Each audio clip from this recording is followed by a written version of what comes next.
আমাদের plan Malaysia visit. Kolkata থেকে আমরা ফ্লাইট ধরেছি এয়ার এশিয়া, রাত্রির 11টা 5-এ মালয়েশিয়াতে পৌঁছে গেছে সকাল 5টা 35-এ। এবং বসে আছি কারণ আমাদের হোটেল চেকিং মালয়েশিয়াতে 3টের সময়। আমরা এয়ারপোর্টেই বসে থাকলাম। এখানে একটা ইম্পর্টেন্ট কথা হলো, এয়ারপোর্ট থেকে হোটেল যাওয়ার পথে পুত্রজায়া পড়বে, যেখানে আমাদের বাংলা সিনেমার অনেক শুটিং হয় এবং ওটা ওদের প্রাইম মিনিস্টারের অফিস।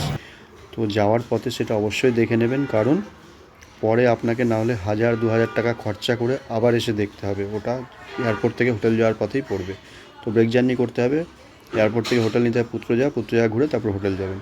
আচ্ছা, আমরা অত সকাল সকাল নেমেছি বলে স্টেশনের বাইরেই কিছু খাবারের ব্যবস্থা আছে, সেলফ সার্ভিস টাইপের, মানে আপনাকে পিক আপ করে নিতে হবে, তারপরে যেটা পিক আপ করবেন সেটা ওরা বানিয়ে দেবে। আমরা মোটামুটি মুখ টুক ধুলাম, কারণ এয়ারপোর্টে কিছু টয়লেটের ব্যবস্থা ছিল, রেস্টরুম ছিল, সেখানে রেস্ট করেই আমরা ব্রেকফাস্ট করে নিলাম, সাথে বাচ্চা ছিল বলে। নিজের ইচ্ছা মতো যা পেলাম সেটাই খেলাম, কিন্তু কুয়ালালামপুরে খাওয়ার কোনো অসুবিধা হবে না, পরের ভিডিওতে আপনারা দেখতে পাবেন। এয়ারপোর্টে খুব বেশি ভালো জিনিস নেই, এইসবই জিনিস আছে বলে আমরা এসবই খেয়ে নিলাম। এরপরে আমরা ট্যাক্সি নিয়ে নিলাম পুত্রজায়া যাওয়ার জন্য। এই যাচ্ছি আমরা পুত্রজায়াতে। এই যে এখানেই দেবের পরাণ যায় জ্বলিয়ারের বইটা শ্যুটিং হয়েছিল, এই প্রাইম মিনিস্টার অফিস পুত্রজায়া। এখানে আমরাও একটু ঘুরে নেব। ট্যাক্সি সার্ভিস খুবই ভালো। এখানে গ্র্যাব বলে একটা অ্যাপ্লিকেশান আছে, ডাউনলোড করে নেবেন এবং সেই এয়ারপোর্ট থেকে বেরিয়ে চাইলে সিম নিতে পারেন। এয়ারপোর্টের সিমের দাম ডবল, বাইরের সিমের দাম কম। এই পুত্রজায়ার আশপাশটা আমরা ঘুরে নিচ্ছি। সিমের দাম 500 টাকা মতো, ইন্ডিয়ান রুপিস। তো আপনারা এয়ারপোর্ট থেকে নিলে দাম বেশি পড়বে, কারণ আমি সিঙ্গাপুর ভিডিওতে আমার দেখলে বুঝতে পারবেন, সিঙ্গাপুরে এয়ারপোর্টের সিমের দাম $35 চাইছিল। বাইরে গিয়ে আমি মার্কেট থেকে নিলাম, আমার ওটা $10 পড়লো, মানে ডবলেরও বেশি দাম ওরা এয়ারপোর্টে নেয় সিম নেওয়ার জন্য।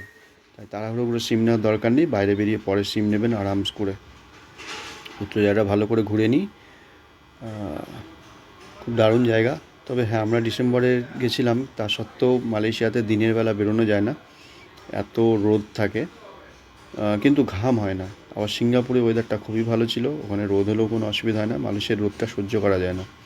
গরমকালে তো অবশ্যই যাবেন না, যা রোদ মালয়েশিয়াতে দিনের বেলা।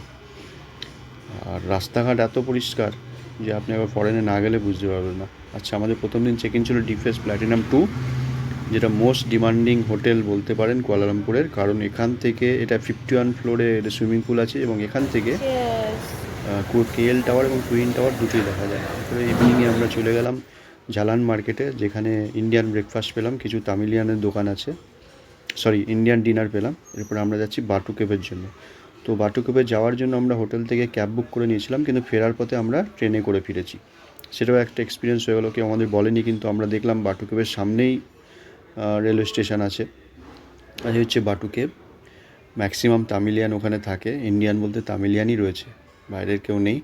ওদের অনেক দোকান আছে এবং এদের ঠাকুর, উনিও হয়তো তামিলিয়ান ঠাকুর, নামটা ঠিক মনে পড়ছে না আমার। 272টা সিঁড়ি আছে এই বাটু কেভের ভেতরে যাওয়ার জন্য। শুনে মনে হচ্ছে 272টা সিঁড়ি, কিন্তু যখন আপনি হাঁটতে শুরু করবেন খুব বেশি অসুবিধা হয় না, আস্তে আস্তে পৌঁছে যাওয়া যায়। ওখানে আমরা প্রণাম করে আবার বেরোবো ফার্দার গন্তব্যস্থলের দিকে। যে আমার ওয়াইফ হাঁপিয়ে গেছে উঠতে উঠতে, তাও চেষ্টা চালিয়ে যাচ্ছে। বাটু কেভের ভেতরে ঢুকলেই একটা ঠান্ডা অনুভূতি ফিল হয়। নর্মালি যে কোনো মন্দিরে গেলেই একটা দেখবেন শরীরের ভেতরে অন্যরকম ফিল হয়। হ্যাঁ, হনুমান থেকে এখানে সাবধান, এখানেও যে সব মন্দিরের মতো এখানে হনুমান আছে, চশমা কেড়ে নেয়, ব্যাগ কেড়ে নেয়। তো বেটার এগুলো সব আপনি হোটেলেই রেখে আসবেন, নাহলে খাবার জিনিস তো হাতে কিছু রাখবেনই না, ওরা ঠিক বুঝে যায় যে হাতে কোনো খাবার জিনিস আছে বা ব্যাগে কোনো খাবার জিনিস আছে, তো সেই মতো ওরা কিন্তু অ্যাটাক করে। চলুন বাটু কেভের ভেতরটা দেখা যাক।